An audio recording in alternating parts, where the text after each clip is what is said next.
একাধিক জেলার 7 AEROকে সাসপেন্ড করলো কমিশন। এসআইআর শুনানিতে গাফিলতির অভিযোগে সাসপেন্ড। রাজ্যের মুখ্য সচিবকে চিঠি দিয়ে সাসপেন্ডের নির্দেশ। সাসপেন্ড ফারাক্কার AERO নীতিশ দাস। ক্যানিং পূর্ব বিধানসভার 2 জন AEROকে সাসপেন্ড করা হয়। সাসপেন্ড ময়নাগুড়ি বিধানসভার 1 জন AERO, শামশেরগঞ্জ বিধানসভার 1 জন AEROকে সাসপেন্ড করা হয়েছে। কমিশনের করা চাবুক, 7 অফিসারকে ইতিমধ্যেই সাসপেন্ড করা হয়েছে। মুর্শিদাবাদের সুতি বিধানসভার 1 জন AEROকে সাসপেন্ড করা হলো। একই সঙ্গে বিভাগীয় তদন্তের নির্দেশ দেওয়া হয়েছে। একাধিক জেলার 7 AEROকে সাসপেন্ড করা হলো। আমাদের সঙ্গে ফোন লাইনে রয়েছেন আমাদের প্রতিনিধি সত্য সুন্দর ভট্টাচার্য। সত্য, কি কারণে এই সাসপেন্ডের নোটিশ কি জানানো হচ্ছে? দেখো, গতকালই নির্বাচন কমিশনের তরফে রাজ্যের বিভিন্ন পদে কর্মরত যারা AERO হিসেবে দায়িত্বে ছিলেন এসআইআর শুনানিতে তাদেরকে সাসপেন্ড করার নির্দেশ দিয়েছে নির্বাচন কমিশন। যেটা জানা যাচ্ছে যে এসআইআর এর শুনানিতে তাদের কর্তব্যে গাফিলতির অভিযোগ পেয়েছিল নির্বাচন কমিশন এবং সেই পরিপ্রেক্ষিতেই এই 7 জন AEROকে তাদেরকে সাসপেন্ড করার নির্দেশ দেওয়া হয়েছে। শুধু তাই নয়, তাদের বিরুদ্ধে বিভাগীয় তদন্তের নির্দেশ দিয়েছে নির্বাচন কমিশন। গতকালই রাজ্যের মুখ্য সচিবকে চিঠি দিয়ে আলাদা আলাদা ভাবে, যেমন মুর্শিদাবাদের ক্ষেত্রে 3 জন, দক্ষিণ 24 পরগনার ক্ষেত্রে 2 জন এবং আরো 2 AERO, মোট 7 জন AEROর বিরুদ্ধে বিভাগীয় তদন্তের নির্দেশ দেওয়া হয়েছে এবং তাদেরকে সাসপেন্ড করার নির্দেশ দিয়েছে নির্বাচন কমিশন। তার কারণ গোটা এসআইআর যে প্রক্রিয়া, সেই প্রক্রিয়ায় যাতে স্বচ্ছতা বজায় থাকে এবং এসআইআর শুনানির যাতে এই যে তথ্য আপলোড করা হচ্ছে এই বিষয়টিকে কিন্তু এর আগেই সতর্ক করা হয়েছিল নির্বাচন কমিশনের তরফে, যাতে ERO এবং AEROরা তারা এই বিষয়টিকে বিশেষভাবে নজর দেন। সেক্ষেত্রে এই 7 জন AEROর বিরুদ্ধে কর্তব্যে গাফিলতির অভিযোগ নজরে এসেছে নির্বাচন কমিশনের এবং তার পরিপ্রেক্ষিতেই তাদেরকে সাসপেন্ড করার নির্দেশ দেওয়া হয়েছে রাজ্যের মুখ্য সচিবকে বলে কমিশন সূত্রে জানা যাচ্ছে।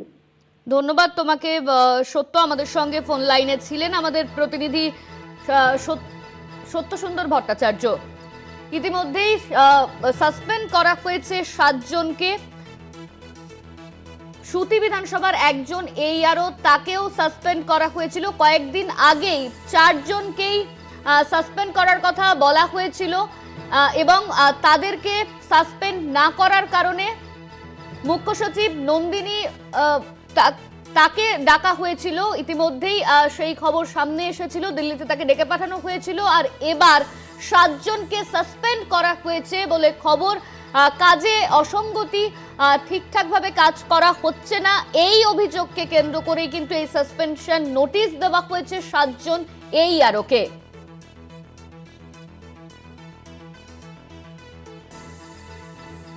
একাধিক জেলায় 7 জন AEROকে সাসপেন্ড করা হলো। বিভিন্ন জায়গা থেকে সাসপেনশন নোটিশ এসেছে। এসআইআর শুনানিতে গাফিলতির অভিযোগে এই সাসপেনশন। রাজ্যের মুখ্য সচিবকে চিঠি দিয়ে এই নির্দেশ দেওয়া হয়েছে।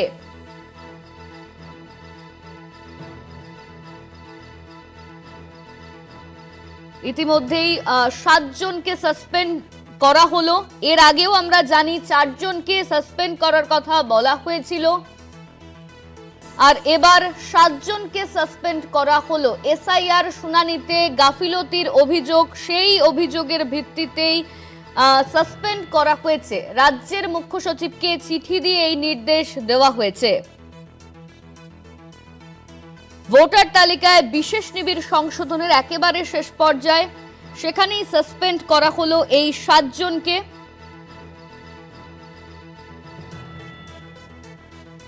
তাদের বিরুদ্ধে একাধিক অভিযোগ সামনে এসেছে, সেই অভিযোগের ভিত্তিতেই সাসপেন্ড করা হয়েছে। রাজ্যের মুখ্য সচিবকে চিঠি দিয়ে এই নির্দেশ দেওয়া হয়েছে।